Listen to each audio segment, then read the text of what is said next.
빌립보서 강의 두 번째 시간이 되었습니다. 사도 바울은 빌립보 교회 성도들을 사랑했습니다. 물론 빌립보 교회 성도들도 사도 바울을 사랑했지요. 바울이 빌립보 교회 성도들을 얼마나 사랑했는지 8절에 그런 표현이 있어요. 내가 예수 그리스도의 심장으로 너희 무리를 얼마나 사모하는지 하나님이 내 증인이시라. 인간적인 사랑 정도가 아니라 예수님의 마음으로 사랑하고 있음을 의미하는 것입니다. 그럼 사랑은 어디에 있어요? 사랑은 우리 마음속에 있는 것입니다. 사랑은 마음속에 있는 것이지만 사랑이 분명하다면 구체적으로 표현되고 나타나게 되어 있습니다. 바울 사도 안에 있는 사랑이 어떻게 드러났는가? 사랑하면 기도한다는 말 들어보셨어요? 누군가를 정말 사랑하고 우리 안에 신앙이 분명하고 또 우리가 누군가를 사랑하고 있으면 그 사랑이 기도로 표현이 된다는 것입니다. 바울 사도는 하나님께 간구할 때마다 빌립보 성도들을 위하여 기쁨으로 간구한다 이렇게 말했다는 것입니다. 만약 제가 여러분들을 위해서 기도할까요? 일일이 기도하지 못하는 것은 있죠. 그런데 제가 여러분들을 위해서 기도하는 정도가 아니라 그 걸출한 사도 바울이 우리를 위하여 나를 위해서 기도해 준다면 여러분들은 어떤 기도 요청을 하고 싶으시겠습니까? 사도 바울이 사랑하는 사람을 위해서 반복적으로 기도하는 것이 있다면 그 정말 중요한 일이 아니겠어요? 정말 뜨겁게 사랑하는 사람들을 위해서 생각날 때마다 기도할 때마다 빼놓지 않고 그들을 위하여 기도하는 것이 있다면 그 기도의 내용이 정말 중요한 것, 그들에게 필요한 것이 아니겠습니까? 9절부터 11절까지의 내용을 기도의 내용인데 기도의 내용을 한마디로 요약하면 이 빌립보 교회 성도들, 제가 사랑하는 이 성도들을 영적으로 성장하게 해주십시오 라고 하는 기도인 것입니다. 편지를 받는 빌립보 교회 성도들은 지금 어떤 시점, 어떤 상황 속에 있었는가? 예수 그리스도를 만난 지 한 10년쯤 지난 상황이었고 이들은 처음부터 직접적으로 또는 간접적으로 복음 사역에 참여할 정도로 훌륭한 면모를 보이고 있었습니다. 그래서 그것에 대해서 감사하는 마음을 사도 바울이 갖고 있었다 하는 것입니다. 그러나 그것으로 충분한 것이 아니라 점점 더 온전한 모습으로 성장해야 할 필요가 있다는 것, 그것을 바울의 기도가 우리에게 보여주고 있는 것입니다. 여러분은 회심이라고 하죠. 죄를 회개하고 예수 그리스도를 믿으십니까? 여러분 회심하셨습니까? 그렇다면 여러분은 정말로 복이 있는 사람인 것입니다. 누가 뭐래도 나는 복이 있는 사람이다. 그렇게 생각하시기를 바라요. 내가 받은 복이 뭐 있나? 예수 믿는 것, 이것이 가장 놀라운 축복이라는 것입니다. 그러나 회심한 것으로 충분한 것이 아니라는 것입니다. 여러분 아이가 태어나면 어떻게 돼요? 아이가 태어난 것으로 우리가 충분하다, 괜찮아, 이제 다 됐어, 그렇게 생각합니까? 태어난 아이가 자라는 것을 우리가 당연하게 생각하는 것처럼 회심은 무엇입니까? 우리가 거듭났다고 하죠. 거듭났다 하는 것으로 충분하지 않고 그 이후로 영적으로 성숙하고 자라가야 한다는 것입니다. 어디까지요? 예수 그리스도를 온전히 닮는 데까지 자라야 한다는 것입니다. 지금 현재 시점에서 도대체 누가 예수 그리스도를 온전히 닮았다고 할 수가 있겠습니까? 저에게, 혹시 여러분에게 주님을 닮은 모습이 있을까요? 그랬으면 좋겠습니다. 그런데 누구든지 다 어느 정도 예수 그리스도를 닮은 부분이 있다라고 말할 수는 있지만 예수 그리스도를 온전히 닮았어, 저 사람을 보면 예수님 같아, 이렇게 말할 사람이 우리 가운데 도대체 누가 있겠습니까? 영적 성장이라고 하는 것은 그리스도인들에게 일생을 거치는 목표요, 그리스도의 날까지 지속적인 과정이라는 것입니다. 예수님께서 재림하시면 이 영적 성장이 완성될 것인데 그때까지는 우리가 영적 성장을 목표로 하며 또 그때까지 부단히 중단 없이 자라가야 한다는 것을 의미하는 것입니다. 여러분은 영적 성장에 관심이 있으십니까? 예수님을 닮는 것이 여러분의 닮고자 하는 마음이 있으신가요? 그것을 위해서 기도하고 또 하나님의 말씀에 순종하고 계십니까? 그것이 신앙생활을 바르게 잘하고 있는 것입니다. 이것도 하고 저것도 하고 삶의 확정을 위해서 애도 쓰고 하지만 영적 성장에는 주님을 닮는 것에는 우리가 열정도 없고 관심도 없다. 그러면 여러분 잘하고 있는 거 아니에요. 우리가 크게 신앙생활에서 정말 중요한 부분이 빠져 있다라고 말할 수밖에 없는 것입니다. 그렇다면 영적으로 성장한다는 것, 다른 말로 성화된다는 것이 무엇을 의미하는 것일까요? 그래서 성화의 내용이 9절부터 11절까지 잘 나와 있습니다. 그리고 그 결과까지 잘 나와 있다는 것입니다. 9절 말씀에 보면 내가 기도하노라 너희 사랑을 지식과 모든 총명으로 점점 더 풍성하게 하사. 빌립보 교회 성도들 안에 사랑이 있었어요. 사랑을 아는 사람들이었고 사랑하는 사람들이었습니다. 그러나 거기서 멈추지 않고 사랑에서 자라기를 기도하고 있는 것입니다. 여러분, 우리가 닮아야 할 예수님은 어떤 분이신가요? 그냥 사랑이라고 말씀드릴 수가 있는 거죠. 복음의 핵심이 십자가인데 복음의 핵심인 이 십자가는 도대체 무엇을 의미합니까? 사랑을 의미하는 것입니다. 영적으로 성장한다는 것은 우리 안에 예수 그리스도를 닮은 사랑이 점점 더 풍성해지는 거예요. 사랑이 있어요. 그러나 그것을 충분하지 않고 주님의 사랑을 온전히 담도록 풍성해지는 것. 이게 영적 성장의 목표여야 한다는 것입니다. 헨리 드루먼드라고 하는 사람은 이런 이야기를 했어요. 사랑에 관해서 풍성하게 사랑하는 것은 풍성하게 살아가는 것이다. 영원히 사랑하는 것은 영원히 사는 것이다. 그러므로 영생은 사랑과 그 매듭을 풀 수 없을 정도로 얽혀 있다. 사랑하고 사랑받아야 한다는 것 외에 살아가야 하는 다른 이유는 없다. 사는 것은 곧 사랑하는 것이기 때문이다. 여러분, 풍성하게 사는 비결이 어디에 있어요? 풍성하게 사랑하면 된다는 것입니다. 근데 우리 시대에 영적으로 뿐만 아니라 정신적으로 빈곤한 삶을 살아가는 사람들이 얼마나 많습니까? 소유가 풍성하지 않기 때문인가? 사람들은 소유가 풍성해지면 자신의 삶이 풍성해질 것이라고 생각해요. 대단한 착각입니다. 여러분, 우리가 정말 풍성한 삶을 살아가기를 원한다면 어떻게 해야 한다는 것입니까? 풍성하게 사랑해야 한다는 것입니다. 여러분, 영원히 살기를 원하십니까? 영생을 원하신다면 어떻게 해야 한다는 것일까요? 영원히 사랑해야 한다는 것입니다. 사도 바울이 빌립보서를 쓴 목적 중에 하나가 갈등 속에 있는, 지도자를 중심으로 갈등 속에 있는 교회의 하나됨을 격려하기 위함이라고 말씀을 드렸어요. 그는 갈등하고 있는 성도들을 향하여 이렇게 말했습니다. 이제 2장 2절 말씀인데, 마음을 같이하여 같은 사랑을 가지고 뜻을 합하여 한 마음을 품어라. 한 마음을 품읍시다. 그들이 왜 갈등하고 있었던 것인가요? 빌립보 교회, 이 건강한 교회가 왜 위기를 맞게 된 것입니까? 이 사도 바울의 진단에 의하면 이 빌립보 교회의 위기는, 이 교회의 위기는 곧 사랑의 위기였던 것입니다. 여러분, 왜 성도가 성도답지를 못했죠? 왜 교회가 교회답지를 못하는 것입니까? 그리고 11절 말씀처럼 왜 이 교회와 성도들이 하나님께 영광이 되고 찬송이 되지를 못하는 것입니까? 왜 우리가 그 부르심에 실패하는 것인가요? 우리가 사랑으로 풍성해지고 있지를 못하기 때문인 것입니다. 풍성하게 살려면 풍성하게 사랑해야 하는 것입니다. 하나님의 영광과 찬송이 되기 위해서는 풍성하게 사랑해야 하는 것입니다. 그렇다면 어떻게 우리의 사랑이 점점 더 풍성해질 수 있을까? 사도 바울이 그 길을 제시하고 있는데 이렇게 이야기하죠. 사랑을 지식과 모든 총명으로 점점 더 풍성하게 하자.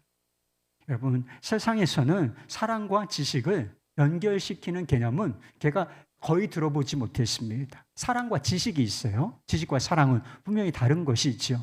세상에서는 이 두 개를 연결시키는 개념은 찾기가 어렵습니다. 그러나 성경적인 사랑은 지식과 사랑이 연결되어 있다는 것입니다. 사랑은 지식과 총명을 포함하고 이것이 더해질 때 균형이 있고 풍성한 사랑으로 성장할 수 있다는 것입니다. 여러분, 제대로 사랑하려면 어떻게 해야 되는 거예요? 제대로 알아야 하는 것입니다. 풍성하게 사랑하려면 어떻게 해야 된다는 거예요? 기본적인 조건이 있는데 풍성하게 알아야 한다는 것입니다. 여기서 말하는 지식은 단순히 무슨 일반적인 지식이 아닙니다. 세상에 대한 지식이 아니라 영적인 지식, 곧 하나님의 성품을 알고 하나님의 뜻을 아는 지식을 말하는 것입니다.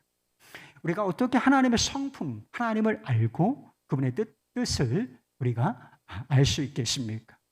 우리에게 축복 한 가지가 주어져 있는데 하나님의 뜻과 하나님의 성품을 완벽하게 계시하고 있는 성경 말씀을 가지고 있다는 것입니다. 그래서 이 성경 말씀을 읽고 묵상함으로 말미암아 하나님이 어떤 분이신지, 그리고 우리를 향한, 세상을 향한 하나님의 뜻은 무엇인지, 하나님의 목적과 비전은 무엇인지 우리가 잘 알 수 있게 되는 것입니다. 하나님의 성품과 뜻을 많이 안다고 그 사람이 사랑이 많은 사람이라고 말할 수가 있는가? 조금 의구심이 들죠. 성경 지식이 참 많아요. 성경에 대해서 아는 것이 참 많은데 저 사람이 그렇다고 그 아는 것만큼 사랑이 풍성한 사람인가? 난 동의 못해. 그런 사람 많잖아요. 주변에서 우리가 많이 보아왔지 않습니까? 그래서 이 지식이, 진리에 대한 지식이 하나의 위험성을 가지고 있는데 그것은 교만해질 위험성을 가지고 있다는 것입니다. 교만해져서 사람을 사랑하는 것이 아니라 도리어 고통과 상처를 주는 위험이 있다는 것입니다. 그래서 대표적인 사람들이 있죠. 예수님 시대의 바리새인들, 성경에 대해서 아주 해박한 지식을 가지고 있고 하나하나 따져가면서 그 말씀을 지키려고 애는 썼지만 사랑은 없어서 사람들을 정죄하고 비난하고 자신들도 하나님의 나라에 들어가지 못하고 다른 사람들도 소경을 인도하는 것처럼 천국에 들어가는 길을 막는다, 이런 비판을 받지 않았습니까? 그렇기 때문에 사도 바울이 지식뿐 아니라 거기에 뭘 붙여놓고 있느냐 하면 모든 총명이, 지식과 모든 총명이 필요하다, 이렇게 이야기하고 있는 것입니다. 총명, 곧 지혜라고 하는 것인데 지혜는 무엇을 의미하느냐? 지식이 있어요. 지식이 필요해요. 그런데 그 지식은 머리에 있는 것 아니겠습니까? 그 지식을 가슴으로, 삶으로 내려오도록 만들 수 있는 지적인 능력, 그러니까 알고 있는 것을 실제로 살아내도록, 삶에 적용하도록 하는 능력, 바로 이것이 지혜라는 것입니다. 그렇다면 지혜라고 하는 것은 도대체 어디에서 우리가 얻을 수 있는 것인가? 성경은 지혜에 대해서, 지혜를 얻는 방법에 대해서 아주 일관성 있게 이야기한다는 것입니다. 우리가 전도서 말씀을 통해서도 우리가 살펴보았잖아요. 여호와를 경외하는 것이 지혜의 근본이니라. 어떤 사람이 지혜롭죠? 하나님을 경외하는 이 분명한 믿음을 가진 사람이 지혜를 얻을 수 있다는 것입니다. 진리의 말씀을 아는 지식, 하나님의 말씀을 부단히 묵상하고 또 읽고 함으로써 진리에 대한 지식을 가지고 있는데, 이 지식과 하나님을 경외하는 믿음에서 나오는 이 지혜가 결합되어질 때 사람을 풍성하게 하는, 우리 나무가 심기면 잘 자라려면 거름기가 있어야 되잖아요. 양분이 있어야 성장하고 열매를 풍성하게 맺는데, 이 지식과 총명이 그렇게 두 개가 다 결합되어지면 우리가 사랑이 더 풍성하게 자라는 그런 양분이 된다는 것입니다. 10절 말씀에 보면 모든 지식과 총명이 선한 것에 대한 분별력을 가져온다는 사실을 알 수가 있어요. 여러분, 우리가 지식, 하나님의 말씀에 대한, 진리에 대한 지식이 있어요. 그리고 하나님을 경외하는 믿음, 에서 나오는 지혜가 있습니다. 그러면 선한 것에 대한 분별력이 생긴다는 것입니다. 그래서 사랑을 하되 분별력 있고 진실한 사랑, 위선적인 사랑 아니고 진실한 사랑을 할 수 있게 된다라고 말씀하고 있어요. 지식과 총명은 우리가 무엇을 사랑하고 무엇을 사랑하지 말아야 할지를 분명하게 분별하게 해줍니다. 여러분, 사랑해야 할 것이 있고 사랑하면 안 되는 것이 있다는 사실을 아십니까? 다 사랑하라. 다 사랑해야 되나요? 여러분, 죄도 사랑해야 됩니까? 죄를 사랑하면서 어떻게 거룩하신 하나님을 사랑한다고 말할 수 있겠습니까? 우리가 음란한 행위를 하면서 너무나 음란하고, 그리고 외도를 하면서 배우자를 사랑한다. 여러분, 이게 가능합니까? 가정에서 폭력과 폭언을 일삼으면서 내가 다 사랑하잖아. 여러분, 이게 가능한 일인가요? 아닙니다. 분별력 있는 사랑은 이것으로부터 우리 자신을 구분해내는 거예요. 또한 지식과 총명은 어떻게 사랑해야 하는지 분별하게 해줍니다. 말하자면 사랑의 길을 제시해 준다는 것입니다. 사랑은 본래 하나님께서 의도하신 하나님으로부터 나오는 사랑의 방향이 나를 향하지 않고 다른 사람을 향하는 것입니다. 그래서 사랑은 자기 유익을 구하지 않는다. 긍정적으로 표현하면 무슨 뜻입니까? 사랑하는 대상의 유익함을 구하는 것, 덕을 구하는 것, 이것이 바로 사랑이라는 것입니다. 그런데 사랑은 사랑인데 어떤 사랑은 사랑하는 이에게, 그 대상에게 유익이 되지 못하는 사랑이 있다는 것입니다. 그 사랑이 상처와 고통을 낳을 수 있다는 거예요. 무지하고 무분별한 사랑을 할 때인 것입니다. 자녀 사랑을 한번 예로 들어보겠습니다. 자녀들이 원하는 대로 다 해주는 거, 그들이 원하기만 하면 모든 것을 그들이 원하는 대로 다 응답해주고 필요를 채워주는 거, 이것이 사랑이겠습니까? 아닙니다. 어떤 때는 그들이 원하는 대로 해주지 않는 것이 자녀를 바르게 사랑하는 길일 수가 있다는 것입니다. 몇 년 전이에요. 몇 년 전에 저희 딸들이 저에게 사달라고 간절히 원하는 물품 한 가지가 있었어요. 그게 바로 스마트폰이었습니다. 그래서 폴더폰이라고 하죠. 이게 뚜껑 여는 거, 뚜껑 여는 거, 그런 걸 사줬어요. 전화가 필요하니까. 그런데 이런 거 이렇게 있잖아요. 스마트폰은 아니었어요. 스마트폰을 사주지 않았습니다. 생일이 오면 생일 선물로 사달라. 중학교에 입학하면 입학 선물로 사달라. 다른 아이들은 다 가지고 있다. 숙제도 아이들하고 소통하기도 어렵다. 이렇게 막 애원하고 저를 회유하고 어떤 데 협박도 해요.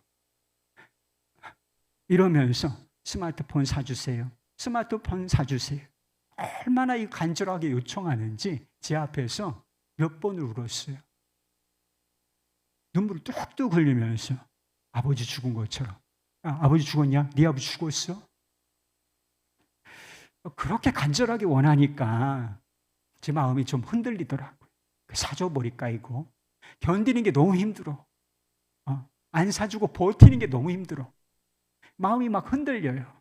근데 결국 안 사줬어요. 왜 그랬겠습니까? 제가 돈이 없어서 안 사준 건 아니겠잖아요. 지금 그것을 사주는 것보다 기다렸다가 좀 불편해도 폴더폰 쓰다가 스마트폰이 가진 이점이 있지만 해악이 있어요. 계속 그것만 봅니다. 그래서 절제하는 방법을 좀 배웠으면 좋겠다. 이런 마음으로 간절히 원해도 제가 노한 것입니다. 물론 지금 다 가지고 있죠. 해롤 윌크라고 하는 사람은 팔이 없이 태어났대요. 다른 아이에게는 너무나 자연스럽고 쉬운 일이 이 아이에게는 너무나 힘든 일이었다는 것입니다. 여러분, 지금 교회에 오실 때 옷을 입고 오셨지 않습니까? 옷 입는 게 힘들어요? 특별한 상황이 아니면 옷 입는 것은 주섬주섬 입고 잘 이렇게 단장하고 오면 되지 않습니까? 근데 팔이 양팔이 다 없다고 생각해 보세요. 얼마나 힘든 일이 되겠습니까? 그래서 티셔츠 한 장을 바닥에 깔아놓고 이 아이가 그 티셔츠 한 장을 입기 위해서 안간힘을 썼던 그 이야기를 해주었다는 것입니다. 그의 어머니와 이웃에 사는 그의 어머니의 친구가 바닥에서 온몸을 비틀면서 이 티셔츠를 입기 위해서 애쓰는 것을 가만히 보고 있었습니다. 그러다가 그 이웃의 어머니가 자기 어머니에게 그런 이야기를 하더라는 거예요. 저 불쌍한 아이를 왜 도와주지 않는 것입니까? 그러나 그의 어머니는 단호하게 양팔을 딱 붙이고 턱을 굳게 다물고서 모든 자신의 본능을 거부하고 있었고 마침내 이를 악문 채 이렇게 대답했다는 것입니다. 지금 도와주고 있는 거예요. 여러분, 이 어머니의 이야기를 이해하실 수 있겠습니까? 도와주는 것이 아니라 지금 팔을 꽉 붙들어 매고 모든 본능을 거부하면서 그 아이를 도와주지 않는 것이 그 아이를 도와주는 것이라는 것을. 여러분, 이것이 바로 분별력 있는 사랑이라는 것입니다. 요즘 한 초등학교 교사가 교실에서 자살한 그 사건 때문에 교권 추락이 사회 이슈가 되었습니다. 선생님들이 교실에서 아이를 가르칠 수 없는 그런 상황까지 내려앉고 말았다는 것입니다. 그럼 교권 추락의 핵심이 뭐예요? 왜 선생님들이 그렇게 선생 노릇하는 것이 어렵겠습니까? 아이들을 가르치는 것이 왜 그토록 힘들어졌겠습니까? 교권 추락의 핵심은 제가 생각하기에 어그러진 자식 사랑, 부모의 자식 사랑 때문인 것입니다. 아이에게 조금만 뭐라고 해도 인권 침해라, 그리고 정서적인 학대다, 이렇게 하면서 카톡하고 전화하고 찾아와서 난리를 피운다는 것입니다. 여러분, 아이를 가르치려면 아이가 잘못하는 일이 많잖아요. 싸우고 욕하고 그리고 말 안 듣고 이런 아이들을 훈육해야 할 필요가 있지 않겠습니까? 그런데 그런 이야기를 하면 난리를 피운다는 거예요. 그러니까 그게 무서워서, 그게 시달려서 너무 힘든 일이 되니까 아예 아무 말도 안 하는 거지. 이런 분위기 때문에 선생님들이 아이들을 제대로 가르칠 수가 없는 것입니다. 아무것도 묻지도 않고 따지지도 않고 자식의 편이 되어주는 것이 진정한 사랑이겠습니까? 감정 하나 상하지 않고 털끝 하나 건드리지 못하도록 감싸주는 것, 감싸는 것, 여러분, 이것이 진실한 사랑이겠나요? 사랑은 사랑이지만 무분별한 사랑인 것입니다. 우리 자녀들이 건강하게 그리고 풍성한 삶으로 성장하는데 양분이 되기에는 턱없이 모자란 그런 왜곡된 사랑일 뿐이라 하는 것입니다. 자녀들을 향한 아버지 하나님의, 우리가 하나님을 아버지라 부르지 않습니까? 하나님께서 우리를 어찌 사랑하는지 그럼 한번 생각해 보시기 바랍니다. 히브리서 말씀에 보면 잘하는 말씀이 있죠. 주께서 그 사랑하시는 자를 징계하시고 그가 받아들이시는 이들 아들마다 채찍질 하심이라 하였습니다.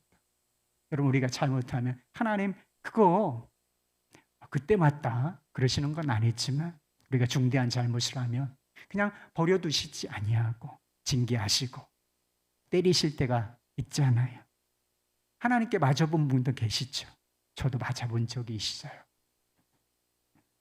여호와는 내 편이시라, 이런 시편의 말씀이 있죠. 위로가 되십니까? 여호와는 내 편이시라.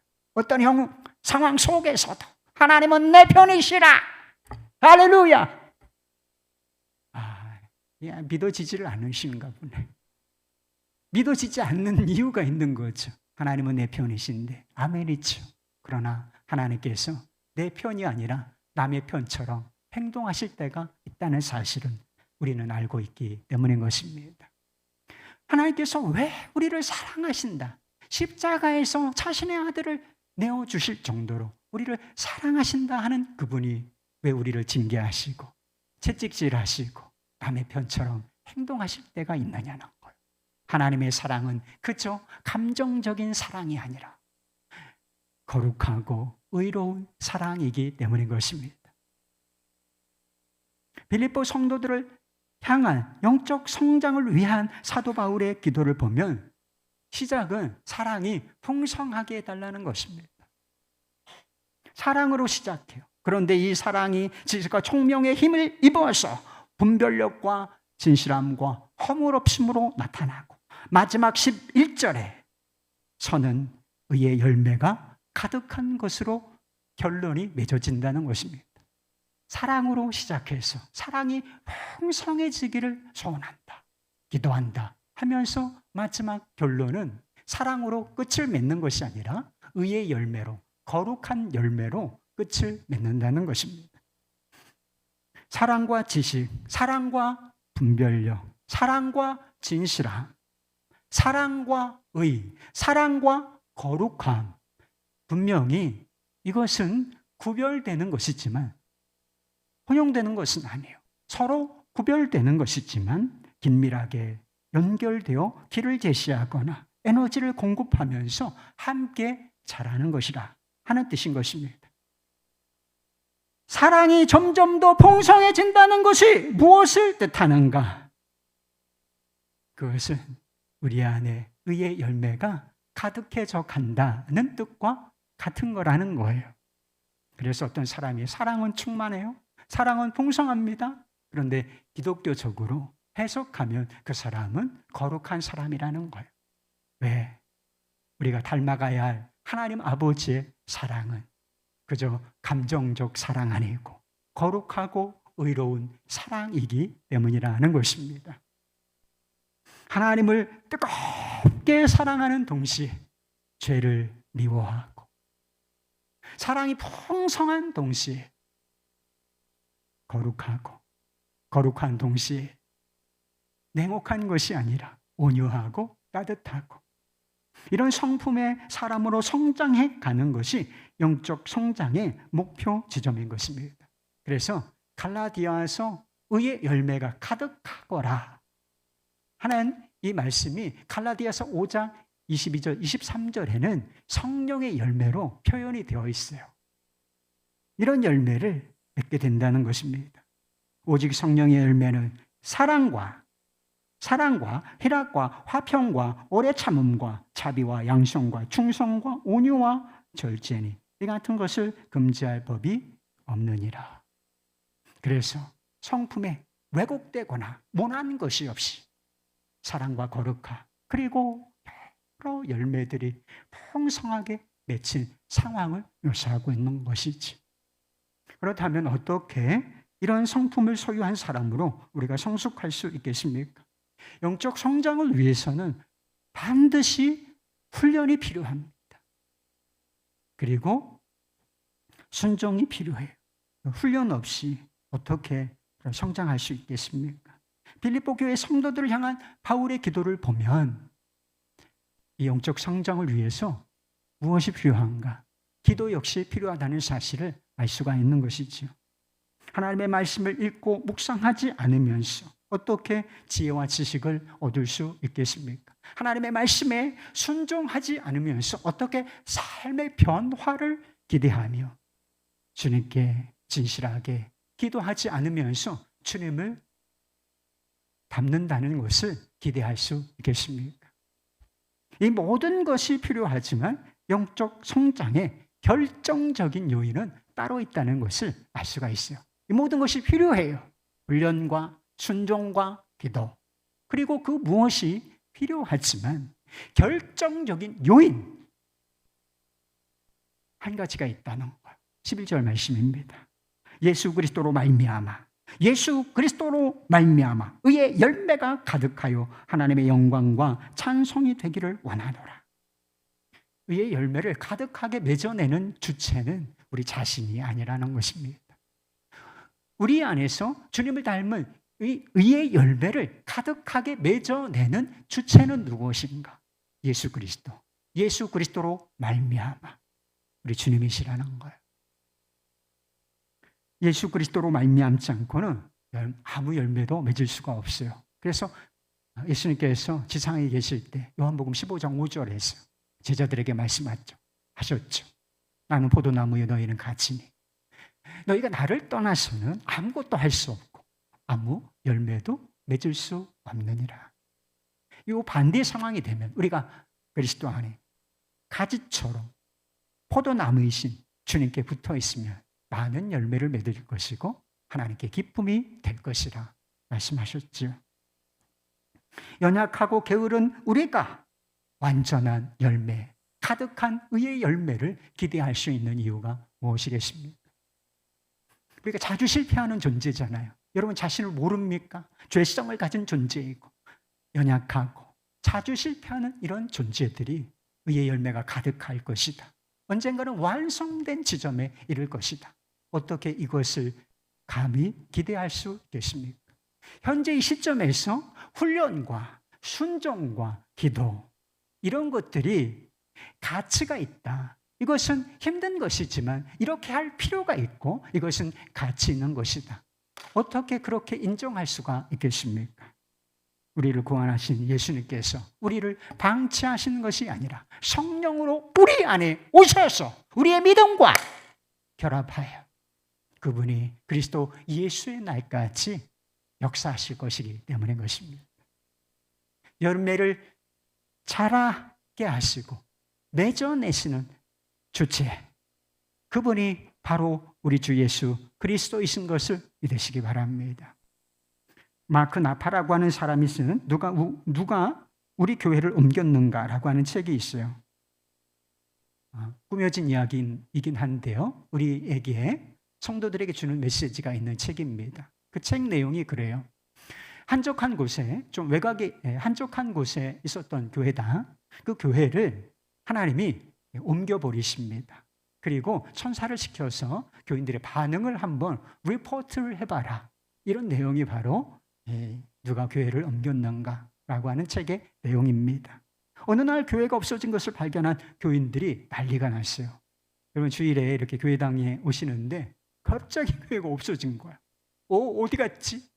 그래서 교인들이 조를 짜서 사방으로 흩어져서 교회를 찾기 시작했습니다.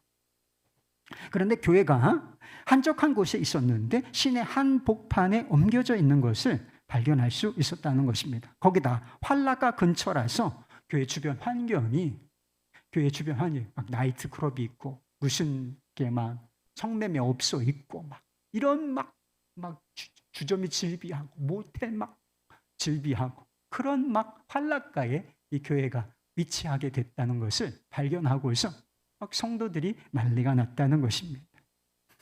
교회를 찾았으니 일단 들어가서 예배를 드리긴 해야 하는데 출입하는 사람들이 마약을 하고 술집에 드나들고 좋지 않은 환경 속에 속한 사람들이었다는 것입니다. 그래서 교인들 중 일부에는 이건 교회가 아니지. 교회는 하나님이 계시는 거룩한 곳인데 이렇게 죄인들이 와서 교회 분위기를 망치다니. 그래서 방어적으로 행동하는 거예요. 안 돼. 이것도 안 돼. 저것도 안 돼. 당신은 들어오지 못해. 그래서 방어적으로 행동하다 그것도 불만이 쌓여서 그만 교회를 떠나고 말았다는 것입니다. 또 한 무리는 이곳에 우리를 두신 이유가 무엇이겠는가? 그것은 이 환락가 사람들에게 복음을 전하라, 선교를 하라 하시는 목적이다. 그래서 어떤 방식으로 했느냐면 사랑해야지. 그래서 청소년들에게 콘돔을 나누어 주기 시작하고 하나님은 사랑이십니다. 하나님은 당신을 사랑하십니다. 라고 하는 피켓을 들고서 캠페인을 벌이기도 했다는 것입니다.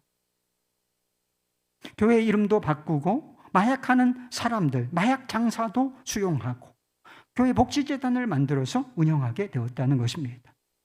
그런데 그 중에 어떤 교인들은 창녀들과 문제가 생겨서 어려움을 겪었고 가정 파탄이 나는 거죠. 또 청년들은 마약을 하게 되면서 결국은 교회가 몰락하게 되었다는 것입니다.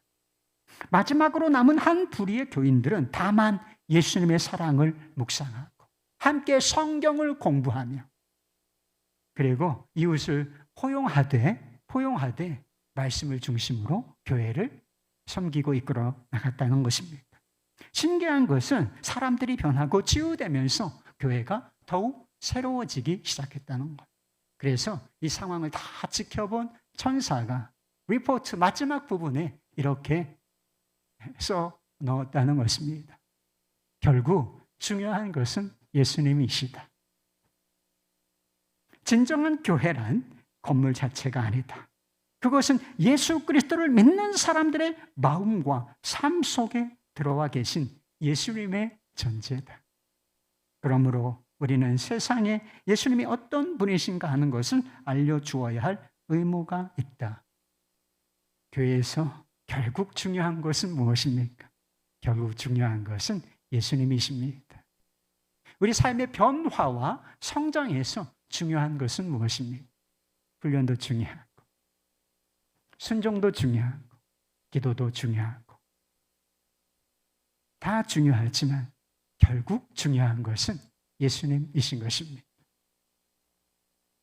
그분과의 살아있는 관계인 것입니다. 예수 그리스도로 말미암아 의의 열매가 가득하여 하나님의 영광과 찬송이 되시는 우리 모두가 될 수 있기를 주님의 이름으로 간절히 축원합니다. 할렐루야.